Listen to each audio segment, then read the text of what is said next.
the unintended consequences of many of our actions is leading to things that we don't understand how to deal with. And the only way we're going to get to understand those is our willingness to step into those things.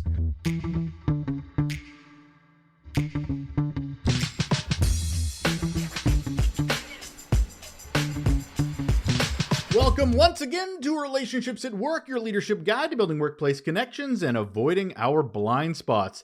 I'm your host, Russel Lolacher, communications leadership expert, couple of decades of experience in both those areas. Whole heap of curiosity, too, on how we can make the workplace a better place. If you are a leader trying to understand and improve your impact on work culture and the employee experience, you're in the right place. The places we work are getting more and more and more and more complex, with change happening all the time. The world around us in which we do our work never seems to sit still. Multi-generations with different worldviews and expectations are now all under the same roof. Globalization, bringing in a variety of cultures, technology, and the emergence of and the overwhelm of AI. This is just off the top of my head. So much complexity. It feels like the world is not as straightforward as we may remember it, or maybe it was always like that. And as we step into these new leadership roles, we're needing to be more aware of it and navigate it for ourselves, our teams, and our organizations. So complexity is not going away. Our guest today is here to help. Leading through complexity is not easy. We have to have the right mindset or it'll overwhelm us. We might even do more damage and make things more complex if we don't get it right. So let's work to get it right. Join the conversation. Hold on. And on the show today, we have Graham Abbey, and here is why he is awesome. Long pause. He is the chief executive of Farleigh Performance, creating the conditions for organizations to learn. He's the director of executive education and lifelong learning and professor in practice for the University of Bristol Business School. He's also on the external advisory board for the NYU Stern Initiative on Purpose and Flourishing. This is a community of business scholars, leaders, and thinkers who seek to advance the understanding, discovery, and pursuit of authentic purpose. He also is brainy. He pursues a doctorate, or he carries a doctorate, not pursued, it's established, a doctorate in philosophy for organizational change. Welcome to the show, Graham. Russell, thank you. What an intro. I am squeezing all my coffee energy out into that bio. I tell you, sir, it's a lofty one. I want to give it its due. Thank you. It's early morning for you, so. It is. Super interested in complexity, super interested in I talk to a lot of guests that talk about infinite goals, but then we need these finite goals to get to those infinite things. And I've got so much I want to dig into. But first, sir, you're not off the hook. I have to ask you the one question I ask all of my guests, which is, what is your best or worst employee experience? I mean, there are two come to mind. One's best, one's worst, and they're both to do with bosses. I think I notice when I think about that, and the contrast of these two bosses. One who was, I found, controlling, bordering on a bully, really quite nasty, I think, actually, now I think about it, but done in a very sophisticated way. So not easy to call out or not easy to catch. And what I noticed there was how quickly I thought it was me. Somehow I lost confidence. I wasn't able to function. I was in over my head. I'd taken on too big a job, all those kind of questions. So the self-doubt that comes in when you're not managed well, and the complete reverse, where someone who really gave me space, showed that they cared, allowed me to follow my own path but not too far, really seemed to care about me, built a relationship with me. And there I felt big, I grew, I felt more than rather than less than. And I noticed you jumped in and said bosses. You didn't say leaders, which I thought was really interesting just from a phrasing standpoint. Yeah. So out of curiosity, and I get that first one. So I'm going to assume the negative one happened before the positive one, because we seem to really understand what's good only after we've seen what's bad. Yeah, that's true, and that is true. They were definitely that way around. They were definitely that way around. And I think both have been quite influential in the way in which I pursue my own leadership and running a small consultancy and trying to create the conditions in which everybody can flourish and the degree to which, I mean, tasks need to be managed, but people generally don't, right? We don't have a manager in our lives, as it were, somebody telling us what to do or to keep us in check and so on. We're grown ass adults mostly. I think the thing that I really learnt about that was the importance of being able to create the conditions where people can feel they have agency. And I think that's one of the bigger challenges all industries face right now is the confusion between what a manager is and what a leader is. Mm. Because we're very quick to label managers leaders based on their title. Like, oh, they're a manager, they moved up, they're an executive this, the executive that, chief this, they must be a leader. No, they're managing. There's a big difference, but we're so quick to flip the framing of that. To your point, I mean, you talked about two bosses, and I'm sure in those organizations, those were leaders, but one of them was and one of them was not. Yeah, no, I think that's spot on. And I think it gets interesting because I think those two things also relate to complexity and the nature of the problem. And I think we've grown up in organizational environments that want to simplify. They want to make things routinized. They want to progress things from being difficult and unpredictable to being predictable and repeatable. And of course, if you're running a manufacturing line, which I have done, those are all the things you want, of course. But that tends to spill over in the way in which we then think about managing people. We turn people into processes. I mean, I've got a dozen or so years as a human resource director. I often introduce myself. Yes, I chose to go into HR because I mistook it for being about people.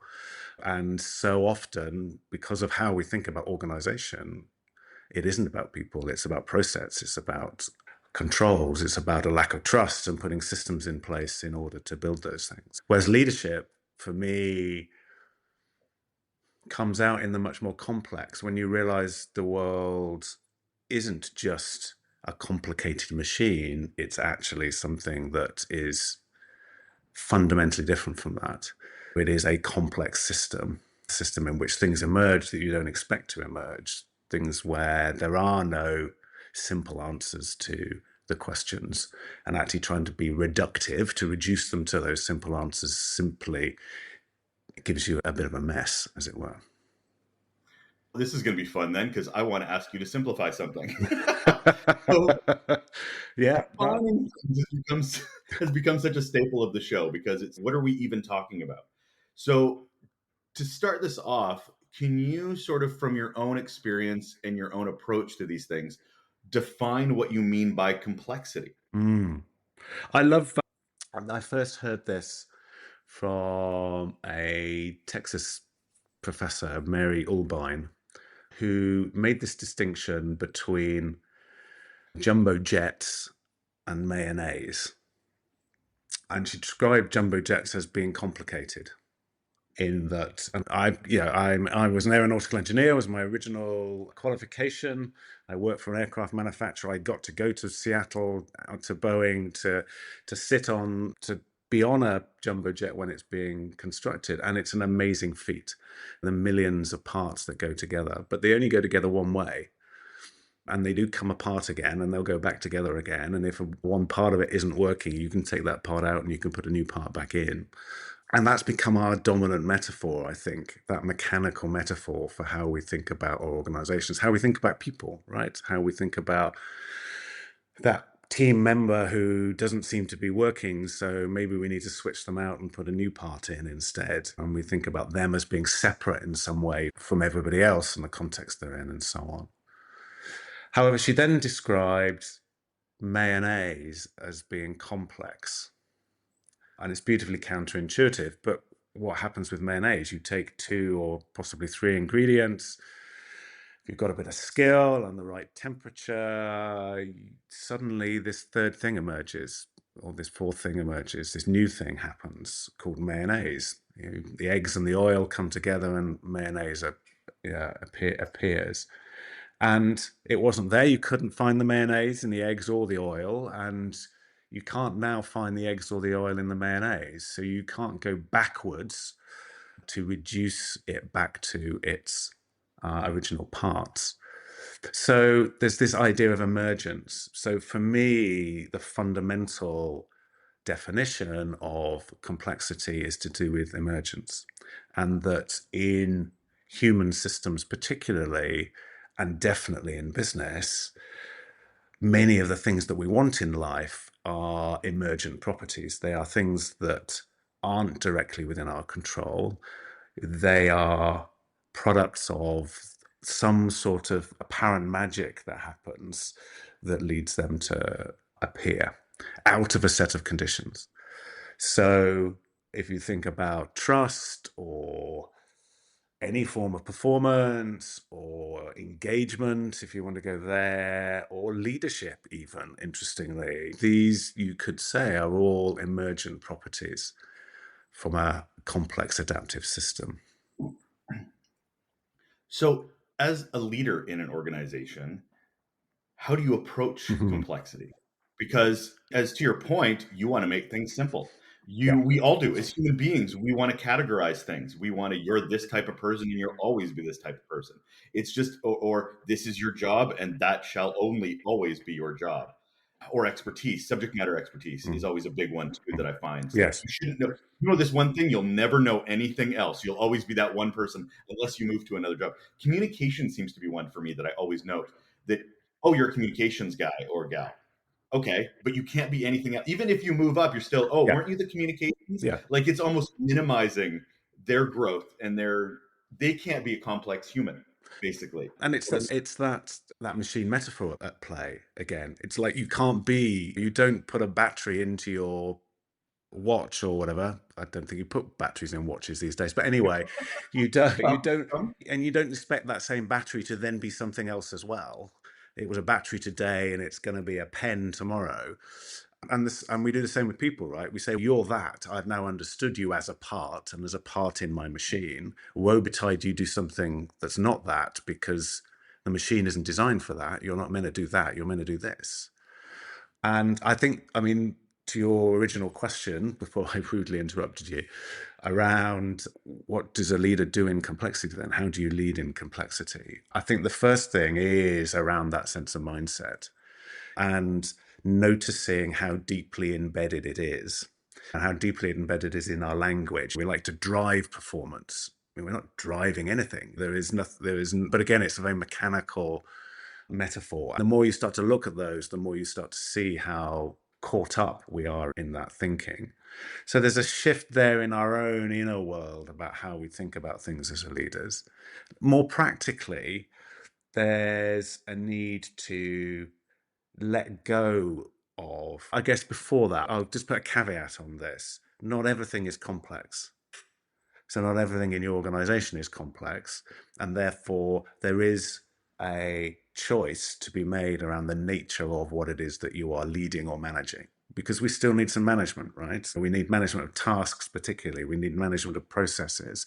There are places where processes are really helpful, particularly when you're trying to get consistency and repeatability and so on.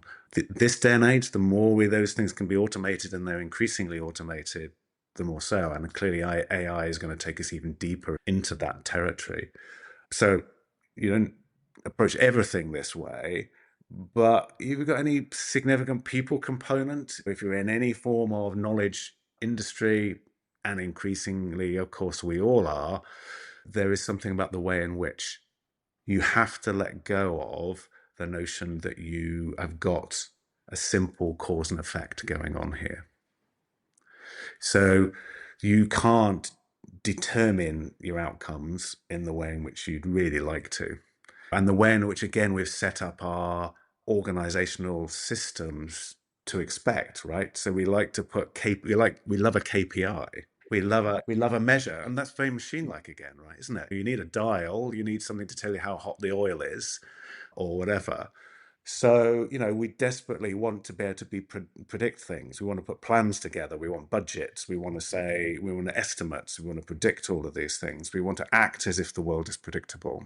And unfortunately, it's not. Now, that doesn't mean you don't have some sense of direction and so on, and we can talk more about that. But actually, for me, the very first thing is coming to terms with the fact that you are not in control.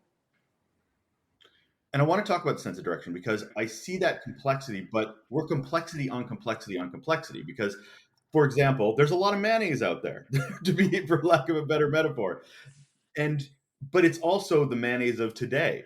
But Mm. you were talking about things of AI. We also have future complexities. So we're so busy trying to simplify the experience now and try to make it make sense for us within the world because most leaders aren't trained. They're doing the best they can. They're just managers that have moved up in the organization. And I Yes. feel horrible for the leaders being in those positions. But not only are they not prepared for the complexities they're in, they're even less prepared for the complexities that might be down the road 5, 10, hell, a week from now with AI. Yeah. So how can you be prepared for complexities now and still not be prepared later? I think what it raises the question, what do you do? How do you lead? And I think one of the ways you lead is through purpose, is through a sense, and I use purpose deliberately rather than vision or strategy. Because again, these are ideas that suggest that we can know where we're going to. And then and that's the classic formula, right? Work out where you want to get to, work out where you are, figure the gap out between the two, put action plan in place, put it on a Gantt chart. The job's done, right? It just runs like a machine. Oh, no, it doesn't. It isn't. Having a sense of direction becomes really important. And you use different metaphors, having a North Star, you'll hear people talk about, is something that feels like a fixed point in some sense in the distance or in your heart, something that is close to really bringing meaning, why we do something. And then we've seen an increased interest in that in organizations, in life in general, I think. And I think partly that's because we are recognizing and seeking to embrace more of this complexity.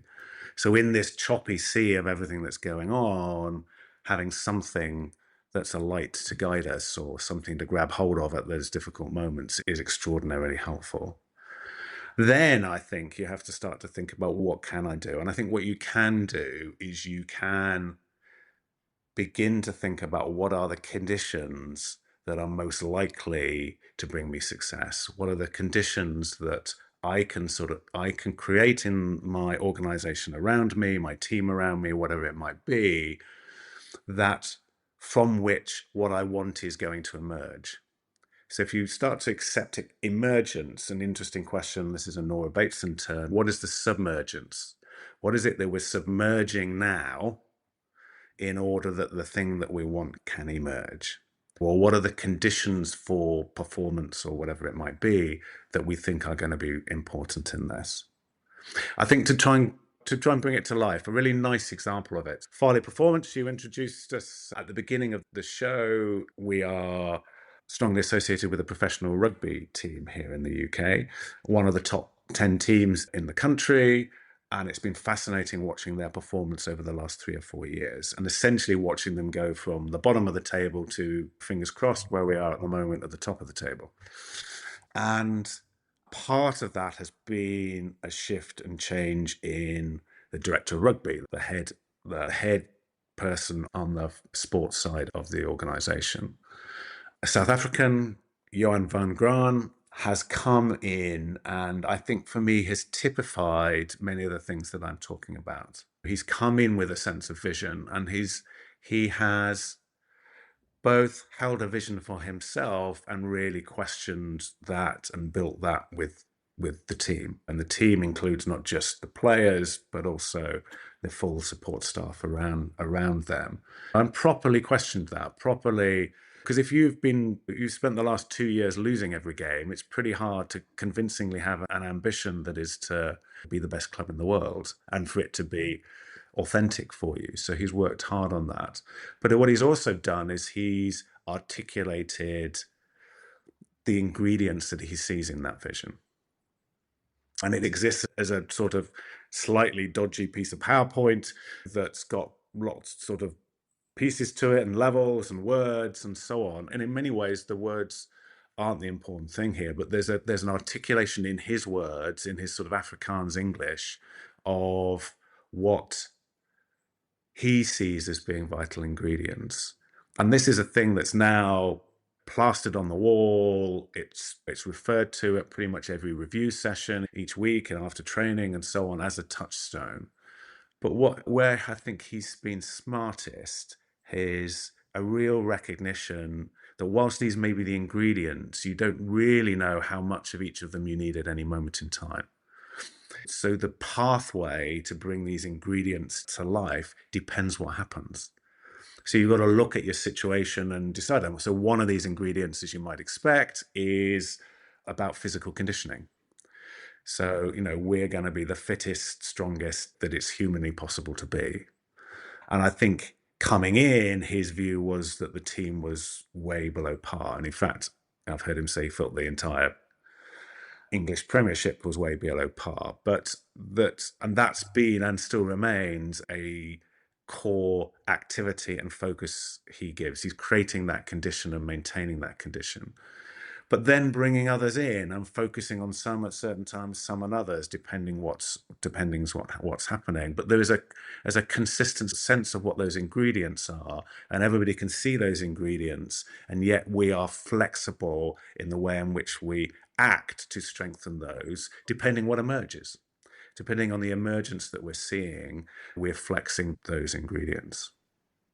I don't know whether that makes sense as I try to sort of give words to something that's very visual in a way. It did. You brought me back to a part of the conversation I wanted to get to, which Mm. was we we want to simplify things, really complex things, and sometimes we want to over complex things that are super Yeah, simple. yeah, So it gets back to the idea of control what you can control. And I know when we pre-talked before we got into the show, hmm we were talking about control what you can control, and that becomes short-term approach to some of the long-term benefits. yeah, Because I've had conversations recently. I mean, we hear from Simon Sinek. I had a great chat with a gentleman named Anders Inset recently, where it was all about the infinite game, yeah, right? It is yeah, the things never end. There is no end. We are just yes, investing our time. That's complex. yeah, That is, if there's no end in sight, that is mind blowing to a lot of people. That's not how their brain works. yes, So, as a leader coming into an organization trying to get to complexity, I hear where that sports example is literally doing that. They're better understanding what they can control, conditioning. That is very a short term approach. yes. How do you do that in the business world? I think there's a number of ways to come at this. I think there's a very pragmatic way to come at it, which is, and I see this in sports too, which is I remember having this kind of conversation with Johan when the team were losing. The best way to win the next game is to win this game. Winning is the best way to win, right? So it's the same, I think, in business that we need to build momentum. We need to build confidence. We need to solve some of the stuff that's going on, right? I mean, if you can't dig yourself out of the problems that you're in, then the long term doesn't matter. And we're in contexts now that throwing up all sorts of challenges all the time. So there's something that really always draws us to today. And this is a Gervais Bush idea that all the solutions to today's problems contain the seeds of tomorrow's, which is slightly depressing at one level. But given that, I mean, we will always have problems to fix, right? We'll always have challenges we'll be facing. So the question for me becomes, how do we approach those today's challenges in a way that builds our capability? Builds our capability such that the problems we're wrestling with tomorrow are more complex problems, because that's where we're much more likely to be matched to a complex environment. That's where competitive advantage lies. Actually, if it were all simple, right, we'd all be doing it. So we need to take our businesses into the trickier territories, because if we can master those trickier territories faster than others, better than others, that's where competitive advantage comes from. And also that's where general progress comes from. So we need to evolve ourselves as organizations and leaders within those to be able to work with increasing levels of complexity, as we've defined earlier. So how we go about solving the what of the problem is really critical. So how do we think about the way we're going about the problems that we've got and why we're doing it? So I think there's a real temptation. You get stuck in a fix it mindset, which is a little bit like a sugar rush. It's I've got a problem, fixed it. Wow, that feels good. Oh, insulin's kicking in. It's not so good anymore. Oh, another one feels good. Back again. And we get that, and you see that so often that it's the highs and lows, and you get those fixes. You get those organizations and those leaders that are seemingly running from crisis to crisis. So, how do we think about, how do we step back from that and say, what's going on here? How are we approaching this? Can we approach this in a way that's going to build our capability? And whilst that starts to feel slower, how do we accelerate that then? How do we give that energy? And I think that's where purpose comes in. Purpose and that higher calling to what we're doing gives us energy to handle something that's already becoming more difficult, because we're not only thinking about today's issue, we've got to think about what's this leading us to learn? How are we learning from this? If I try and make that more concrete, it's what I was thinking about this. I've been having a conversation.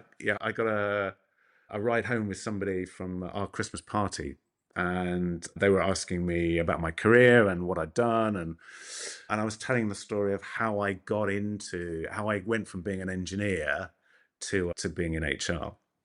And so this is an old story, but the organization I was with at the time, which was an aircraft manufacturing business, recognized there was a real energy built around a new purpose, and it was a purpose of survival. They were sitting in north of London on a big site that was worth a small fortune. And actually, if they weren't super efficient in what they were doing, it was going to be a compelling reason to shut that, move the work elsewhere, sell the land. And that produced this real impetus to shift and change what they were doing, to solve the problems that they were facing. But rather than just go after the problems, what they did was to seek to hire this. They got some consultants, there was some big work to be done. They recognized there was lots of activity to do in making this transformation that they wanted to make. They couldn't afford to have consultants do it all. So they went out and hired, it was about 20 people into this from non-traditional backgrounds who had the perspectives that they wanted, and that they would learn through the transformation process all about our business. And that then the idea being that these would then be the future managers and leaders that as a new organization emerged, they would feed into. So we've got a set of problems, some what's to deal with, but there was some real strategic thought gone into how do we go about that in a way that once we've solved those, and by the way, they found a much more cost-effective way of doing it, where we will leave ourselves in a better position. We will be able to handle more complexity. And how do we use the impetus of a strong sense of purpose to really drive us through that? Because it feels, in the first instance, a more complex way of going about it. Can something be too complex? Can something be beyond purpose? Like whether it's within a work organization or basically, yeah, in any organization, if you're looking at something going, we can handle this, you know what? Purpose is just not going to be enough. Maybe there isn't. But I was just curious if that some things can be just basically too much to handle. Yeah, I think it's an interesting question, isn't it? That a different way of thinking about that would be to say, where is the complexity, Right. and how do we know something is complex? Right. And a sense that complexity is actually in the relationship that exists between us and the thing, or us and each other, and so on. So, I mean, can we? I mean, it's an odd way to think about it in the sense that we're trying to make things more complex, but more complex in a way that we are then able to see and handle that. So, we're trying to build our capabilities as actors in this, as leaders in this, to hold things that hitherto would have been more complex. And we know this in life, don't we? I mean, if we think back, saw my 19-year-old son at the weekend, who's in his first year at university in the great city of Manchester. And I mean, he thinks he's solved the world's problems, right? He knows it all. We thought that at that time, right? And he's a sophisticated young man. But if I look at him now and where I was, and he's definitely more sophisticated than I was at that age, and it would seem that our increasingly complex context is leading to that, right? So they're growing up in a more complex world, and therefore they're complexifying themselves more quickly. But right now, as you mature, as you grow, as you have life experiences, what used to be complex is run of the mill now. I'd almost frame the question the other way around. I think criticality for us as a race, if we want to go big on this, is that we continue to increase the degrees in which we can hold complexity. Because the unintended consequences of many of our actions is leading to things that we don't understand how to deal with. And the only way we're going to get to understand those is our willingness to step into those things. And we will be stepping into things that we don't understand, we don't know. I think there's a different element to leadership here, which is the willingness and the ability as an individual to properly step into something that we fundamentally don't know what's going on. And I think if we can't continue to build our capacities to do that and then respond in that kind of world, we're in trouble. Two things come up for me in what you brought up. One is the generational difference Hmm. and their ability to approach complexity. Because as you've said, your son is more complex himself, but also no life experience. Like Yeah. he's coming at this with a lot of ambiguity, but his own perception is, I got it all done. I got this Yes. figured out. Yes. Meanwhile, we've got generations of the boomers who are basically going, oh, I have it all figured out, with no interest in being more complex, because then that's having to learn something new. So it's almost this complete. So, how do we as leaders ourselves tackle these inabilities or different perceptions generationally at complexity? Yeah, no, that's a really great question, and I wish I had a great answer to go with it. The thing that came up for me in that is why are the boomers so sure? And I think part of that is because we have created organizational contexts that value certainty and value simplicity.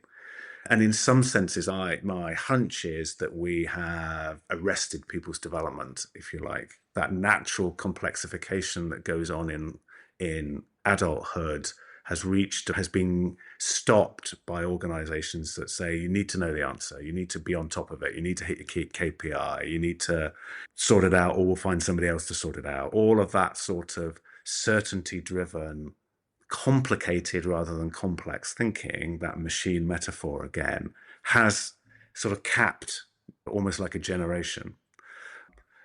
The generation coming through, as you're alluding to, as we're both alluding to, isn't going to play that game.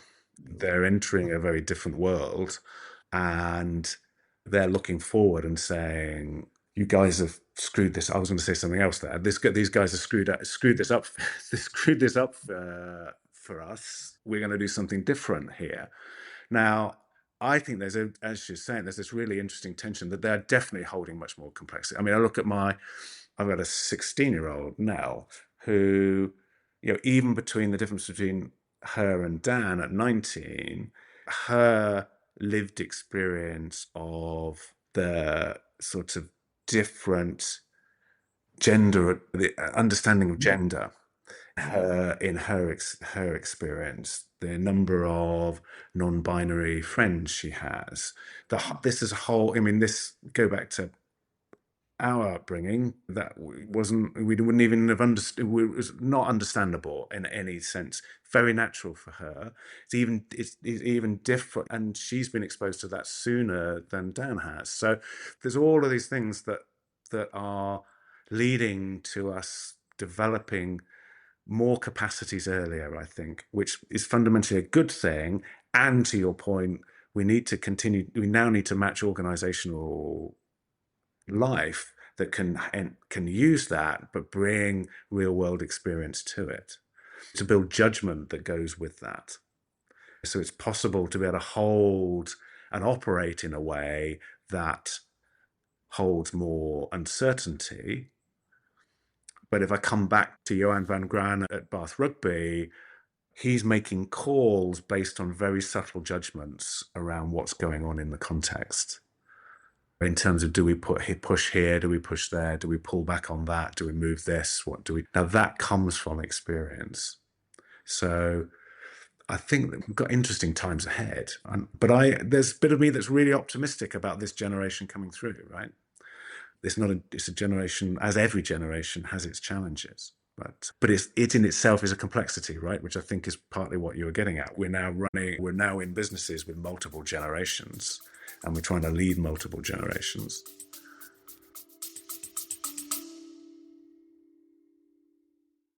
Hey, if you're enjoying the insights from our guests, you'll love our Raw Notes newsletter. It's packed with guest takeaways, the resources that inspire them, and my own tips on how we as leaders can be better humans for the humans that we're responsible for. Go to relationshipsatworkshow.com and subscribe now and help the workplace be more human. I think, and to your point, ambiguity, I think, is probably one of the biggest roadblocks to tackling complexity because, to your point, we are being asked for people to be decisive. We have budgets based Yeah, on milestones, not on ambiguity. So we have to make these decisions because that's what the project demands and that's when it's delivered and it has to be on time and on budget.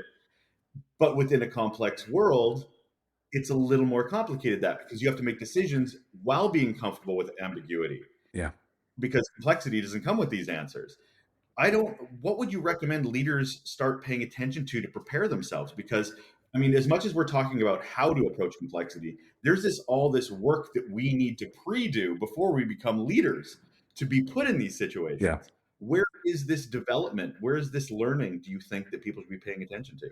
I think it's a great question, and I'll attempt a couple of forms of answer to it. I mean, because it's a question we've asked ourselves in our consulting work. As you sort of wrestle with these ideas and you get to think, you think, oh my God, I've seen the world in a different way. That's really, and then you think, oh shit, how do we actually make that useful and helpful?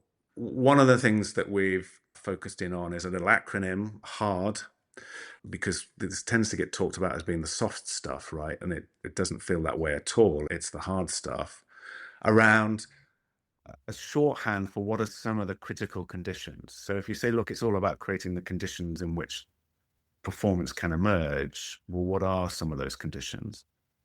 Higher purpose. We've talked a bit about that. Agency. And we started with that with my own experience. Relationship. It's quite dangerous to have agency without relationship. You need those two things together. And then disruptive learning. How do you respond to disruptions to learn from them, but also once things settle, how do you disrupt again in that? So those become one of the ways to prepare for this is you start to think about how am I leading in a way that is enabling those conditions in my organization, in me. And quite a lot of that is then about the intrapersonal world.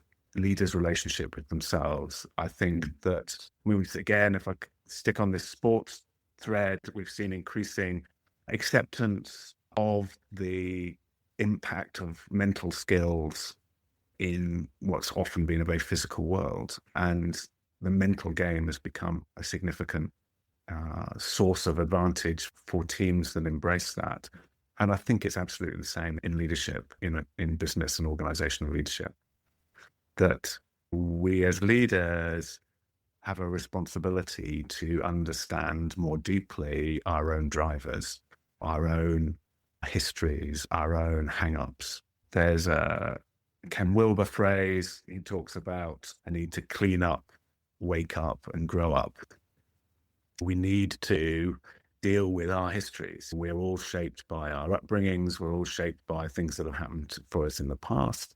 That if we're going to lead into really uncertain spaces where levels of stress are going to be high, that stuff is going to get triggered. That stuff is going to come back and bite us, right?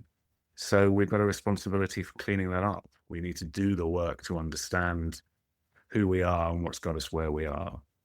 Wake up, increasing our consciousness, noticing what's happening, being able to take in more of that complexity, and then being able to grow up and show up I think is probably another, I don't know whether that was Ken's one, I think, but that seems to rhyme quite nicely. But there's that sense of actually this is a continual process of evolution for us as individuals as it is for organizations. So how do we continue to grow? Do we understand what growth is? How clear are any of us in knowing what our own models are for our own growth? And then how do we put it out there? How do we show up? How do we find the courage to step into all these things that we're talking about?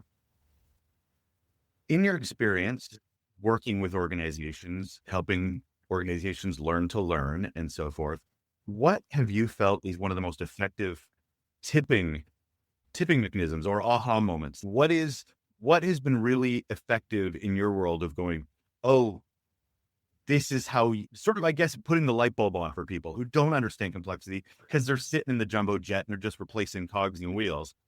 That you're trying to explain the mayonnaise. What has been instrumental in getting people to shift their thinking to this other way of approaching work? Yeah, I think a couple of things come to mind. One of the things is our ability to unlearn or to be disruptive. I think that's why other than trying to get an acronym that had a D in it, I think there was a real reason for having disruption in that formula or in that acronym, because we like certainty.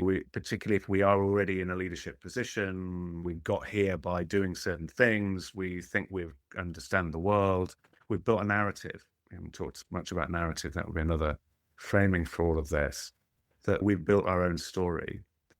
So that tipping point often is about some form of disruption. How do you help people see that the world, the way in which they're seeing the world, the story they're telling themselves and others isn't the full story? There is another story, or there's other possibilities. How do you disrupt like that? And there's loads of ways to do that, right? But I mean, so some of the stuff that we've done is taking people into a different context. It's one of the ways we use sport. It's also taking people into sectors other than their own, taking big corporate businesses into small charitable organizations. Right. And one of the phrases that often comes to mind for me then is that you see ostensibly ordinary people doing extraordinary things. And I see these executives in organizations who you might think of as being quite extraordinary people actually doing relatively ordinary things. So the seeing what is possible with so fewer resources than you have, for example, both personally and financially and structurally and all of those sorts of things. And what are you doing with that? I mean, that becomes that's a really disruptive element. And you have to sit with that long enough to see past all the obvious blocks. So that, to give it a little bit of theory, there's this idea that, which I think comes out of the Center for Creative Leadership, Nick Petrie, of heat experiences combined with colliding perspectives, combined with enhanced sense making. So how do you make something meaningful? So again, the meaningfulness might come for often tipping points for leaders is when something goes horribly wrong, right? So suddenly it's meaningful. There's a heat experience. There's a colliding perspective. I thought this was going to happen and that happened.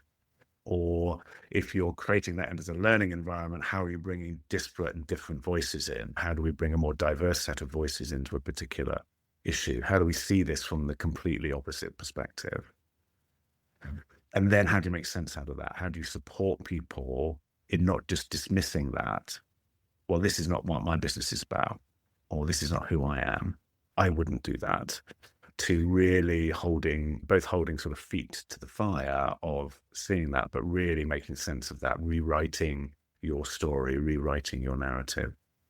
So you're saying it's complex, Graham. I appreciate that. Well, thank you so much for this. Really appreciate your time and your brain. Let's wrap it up with the last question I asked the guests, which is, what is one simple action, Graham, people can do right now to improve their relationships at work? We talked quite a bit about metaphor, didn't we, through this? I'm going to go for people really noticing the metaphors that is in their language. Almost keep a journal, right? Almost notice it in the moment in terms of how many times we talk about something as if it were something else. And just to become aware of how often we're doing that. And then just to look at the metaphors we're using and saying, what do these have in common? What do these say about my worldview? What do these say about my relationships at work? If I'm holding a whole load of very mechanical, functional, black and white metaphors, and I've got a team of people, I've got a set of relationships where they're all very transactional, and I don't really feel I've got a good relationship. I mean, no shit, really? I mean, what do you expect? I mean, if that's your dominant way of seeing the world, you are not going to build relationships that are meaningful and connected and so on. So metaphors are often a window into a deeper sense of the worldview that we're holding. So start to notice them, start to wonder about what that says about the way you're seeing the world, and wonder about what other metaphors might you think in, or could we try and think without metaphor? What if I saw this as a fully fledged person rather than a person in a box? That is Graham Abbey. He's the chief executive of Farleigh Performance, and he's also the director of executive education and lifelong learning and professor in practice for the University of Bristol Business School. Thank you so much for being here, Graham. Russell, thank you. I really enjoyed that. That's it. Once again, we are done with another Relationships at Work episode. This is your leadership guide to building workplace connections and avoiding blind spots. Thank you for prioritizing your leadership learning journey. It is a journey. It never ends. There's always something to learn. And that's why I started this show, because I think, honestly, we have an opportunity to do such great things. And I thank you for that, to make sure you prioritize it as you find out what you need to learn or maybe be reminded of as you go along. If you do like the show, I ask that you share it with others that you think will take something valuable away for their own journey. Anyway, I want to thank you for your time, and we'll talk to you again soon.